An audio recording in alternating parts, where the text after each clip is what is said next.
Dr. Jia Shen is an internationally renowned Buddhist scholar. He has spared no effort to support Buddhism. It has lasted 30 years since 1962. His achievements in promoting Buddhism in the United States are prominent. As early as 1969, Dr. Shen took the lead in writing and lectures on the scientific connotation of Buddhism in English in the U.S., including the composition and origin of the universe. 4 stages of Sile for matters: construction, inhabitants, degeneration, and void, the Buddha's theory of the material and non-material realms.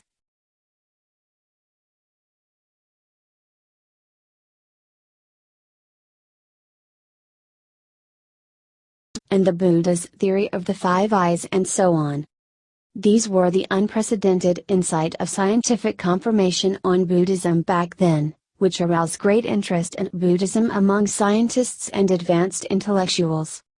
Dr. Shen's articles have prevailed for 20 to 30 years, and to this day, it is still the most capable work of attracting intellectual young people to study Buddhism. His contribution of preaching Dharma to young people is hard to estimate.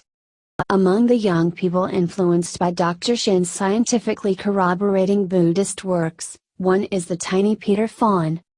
Since the 1970s, I have admired Dr. Shen for a long time but never have a chance to be acquainted with him. Dr. Shen is a contemporary Buddhist and scientific scholar and also a successful celebrity with outstanding achievements in industry and business. This man in the American business community was a tycoon of the sea transportation industry at that time. He later became a Buddhist because of Mrs. Shen's introduction. Since then, he was secluded from the secular world, donated property, and built temples to promote the Dharma. He saw through vanity and fortune, and sold the transportation company and dedicated himself to carrying forward Buddhism. Buddhism is inconceivable, and the causal conditions of Buddha Dharma are also inconceivable. At the end of 1987, I suddenly received a letter from Dr. Shen from New York. This famous scholar and industrialist, the Ship King, would take the initiative to write to the younger generation as me, and his tone is so humble, respectful, and gentle. He also sincerely applauding my writings and enthusiastically encouraged me to make persistent efforts. He said that he hoped to meet with me someday and make friends with me even though our ages are much different, and requested me to give him some advice. Since then, the correspondence with Dr. Shen started. After that, there were 1 or 2 letters every month. From his letter, I have learned a lot of the principles of being a person and new interpretations of Buddhism, and I have benefited a lot. No. The law of causality is the law of the universe, and no one can break it. Can't the good deeds of this life offset the evil karma of the previous life? These are 2 different causes and effects. The latter good cannot offset the former evil. The former debt still has to be repaid, but you can obtain good rewards in the future. Therefore, we must always remember that we should never do any evil and must carry out all the good. How long will she live in the world? 1 year. It is not difficult for me to find out the answer. I foresee that, within 1 year, Mrs. Shen's bone cancer will spread all over the body, into the spine and brain. I foresee that she will pass away peacefully in bed. There are several friends around her who kept chanting Amitabha for her, and Uncle Shen is holding her hands and chanting for her too. I foresee that she is rising up, into the golden light, into the world of bliss, no more troubles and pain. I know this is not an illusion. I know it is true. I also know that I can't go against heaven. I can't break the cause and effect, but I still hope to do my weakest strength to save her body and life. So I hurried to write an express letter to Uncle Shen. In order to avoid shocking the couple, I dared not describe it clearly. I only said that I saw a small black spot on the bridge shape of Aunt Shen's pelvic bone, which looked like cancer, and she might collapse in a year or so, to imply that she would pass away. At the same time, I wrote several pages in detail, detailing what I had insights about her blood components, the situation of her bones, nerves, muscles, various internal organs, brain, and so on. I listed the reading for her blood and urine tests, including the readings of red blood cells and white blood cells in the blood, urea, free 3 lipids in the blood, cholesterol, platelets, various trace elements, blood sugar creatine, carcinoembryonic antigen, blood urea nitrogen, ketone, lymphocyte, mean corpuscular volume, bilirubin, and alkaline phosphatase, and so on. I specifically pointed out there was already cancer secretion in her blood and lymph. Such a medical diagnosis is the most absurd and daring. I hadn't seen the patient yet. With just a full-color photo of the patient, how did I have the courage to point out that someone was suffering from bone cancer? I didn't know how Uncle Shin would react when he saw this letter. Will he be angry?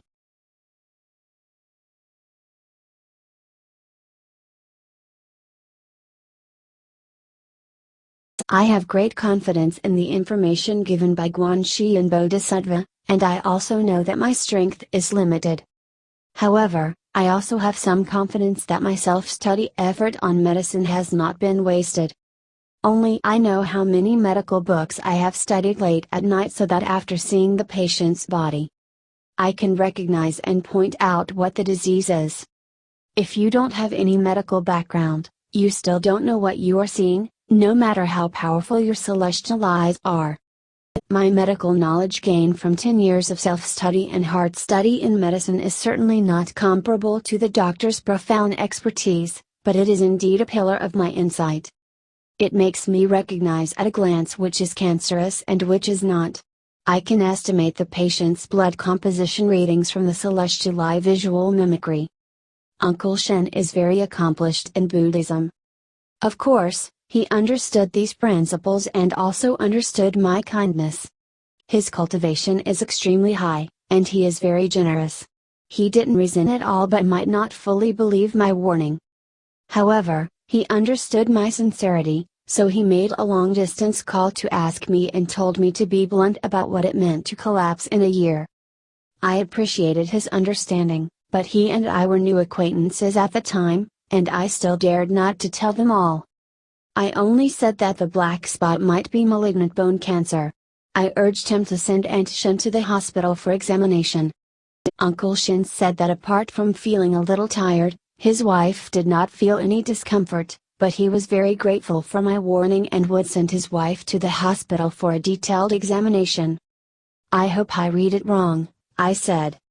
Whether it's wrong or not, thank you anyway, Brother Peter. Uncle Shin was very polite and called me Brother Peter. After that, we got closer and closer. For the first 2 months, the famous hospital in New York did not find any illnesses with Mrs. Shen. Apparently, Uncle Shin's children thought that I was wrong, and they began to oppose me. Such is human nature. I know Uncle Shen was very embarrassed, so I dared not press any more questions. 2 or 3 months later, Uncle Shin's special international express mail arrived. His letter was accompanied by several reports of Aunt Shin's blood test, urine test, X-ray and ultrasonic examination. He used a red pen to mark my original estimates beside each item on the report to compare the hospital data.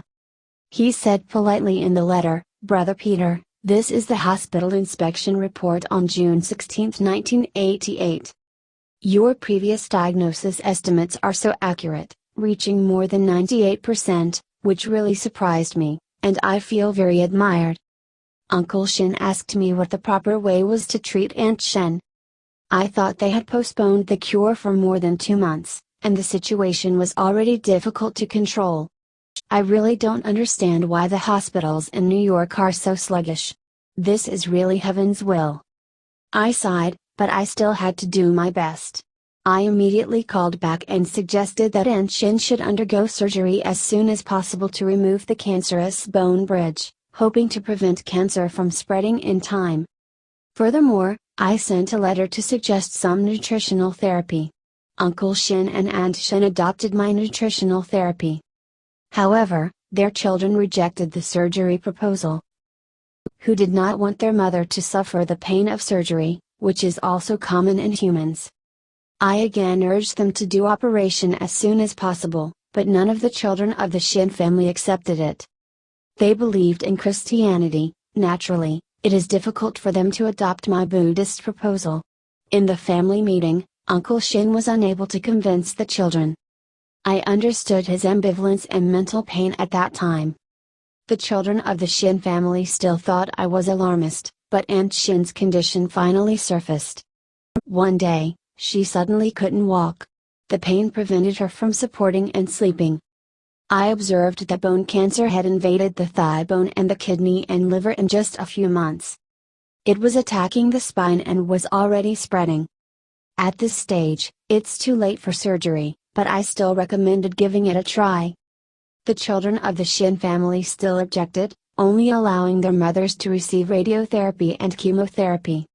I knew that these treatments are effective for early-stage cancers but do not affect late-stage cancers. Instead of being effective, on the contrary, they will accelerate the spread of cancer cells and weaken the patient's physical strength and disease resistance. In particular, chemotherapy drugs can make the patient extremely painful, as if tortured. But what better way is there in medicine?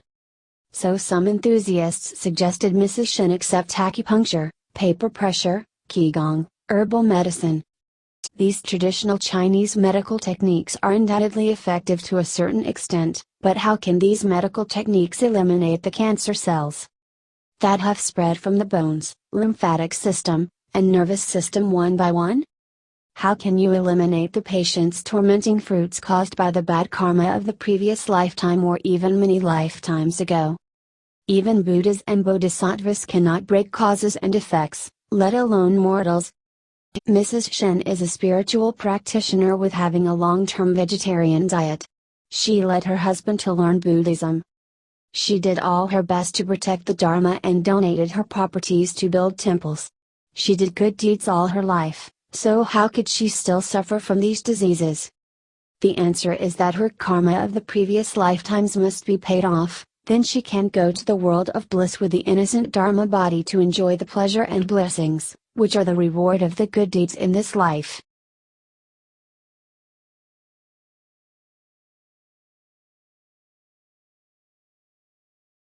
The good deeds done in this life cannot offset the evil karma of the previous life, and no one else can repay or bear the evil retribution on her behalf. Therefore, the Buddhas and Bodhisattvas teach us that we must not do evil at all times and do all benevolences. Although Amitabha can lead you to the paradise of life, it is not unconditional. The sutra says, one cannot be born in this land through minor good roots, blessings, virtues and causal connections. That means you must have good deeds and merits to be reborn in the world of bliss. Mrs. Shin has already apprehended and has done good deeds in her life. Her fruit status in the pure land of bliss has been affirmed, but her physical body still must go through pain and pay off the karma of the pro-life ignorance. The suffering of her physical body is not caused by being vegetarian or doing good deeds in this life. It is basically the cause and effect of two things, which are not related to each other. Don't mistakenly believe that since being a vegetarian cannot offset the karma, why bother to practice vegetarianism?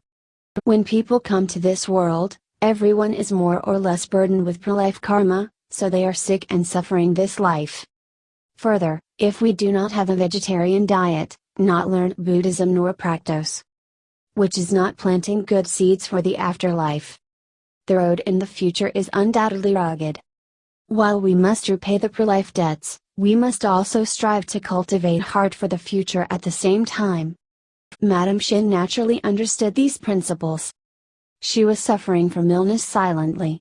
Instead of retreating, she became more diligent in reciting Buddhist scriptures and did good deeds. I admire her for her calm attitude, and I am even more touched by her perseverance on the spiritual way. Although I knew that those sicknesses and sufferings were the necessary way for her to repay the karma and knew that no power could eliminate them, I still hoped that I could slightly relieve her suffering. This is the compassion that arises when I see anyone's illness. Knowing that it cannot be done, I still have to do my best. I knew that Uncle Shen is certainly more concerned than me, so I once again listed the methods of diet therapy for his reference, and Uncle Shen adopted them one by one. He prepared the meals every day by himself and arranged all therapeutic foods for Aunt Shen. He drove to downtown New York in person to purchase the fruits and vegetables that I listed. From July 1 to 5, 1988, Dr. Shin held the annual Buddhist summer camp at the Changyin Monastery as usual. He also sent me a letter inviting me to give a speech. I was always the one who was most afraid of showing up. I have stage fright and fear that many people would test me, and also afraid of making a fool of myself, and also afraid of traveling. I am a vegetarian and have to starve when traveling, so I refused his invitation politely once again. At the same time, I also warned that Aunt Shin might be reborn in these few days.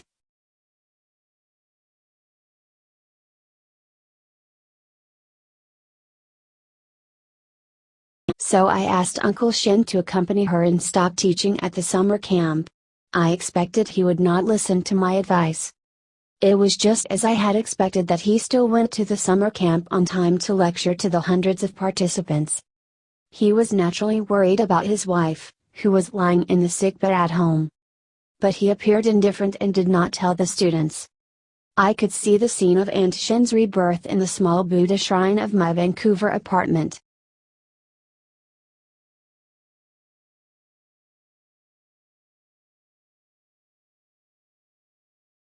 I saw Uncle Shin heard the critical message and rushed back to her bedside from the summer camp, shook her hand with tears, and chanted the Buddha's name for her. Several Buddhist friends and their 2 daughters were also beside the sickbed and chanted for her. On the deathbed, Aunt Shin urged Uncle Shin to return to the camp to give lectures with an emphasis on propagating Dharma. Then, Aunt Shin appeared with a kind smile on her face and was reborn peacefully with her eyes closed.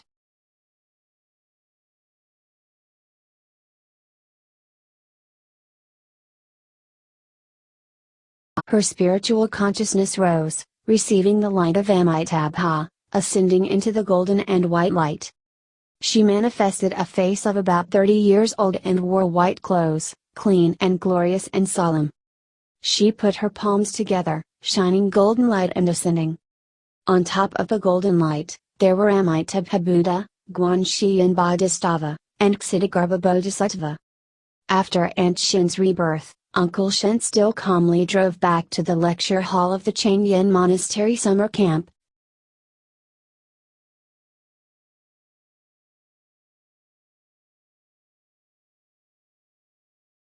And continued to explain to the students the improvement brought about by adverse causal condition. The students asked with concern, but he just answered gently, calmly and solemnly. Yes, Mrs. Shin has just passed away. Then, he continued to lecture peacefully. I can clearly see the faint tears in his eyes, but he explained so calmly and kindly. In his life, the promotion of Buddhism is already the most important thing.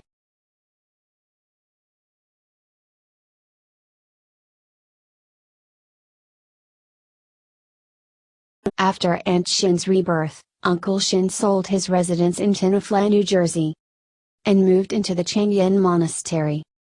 He devoted all his energy and time to Buddhist propaganda, set up a Buddhist grove, built a Haru library to commemorate Aunt Shin, Laywoman Haruju.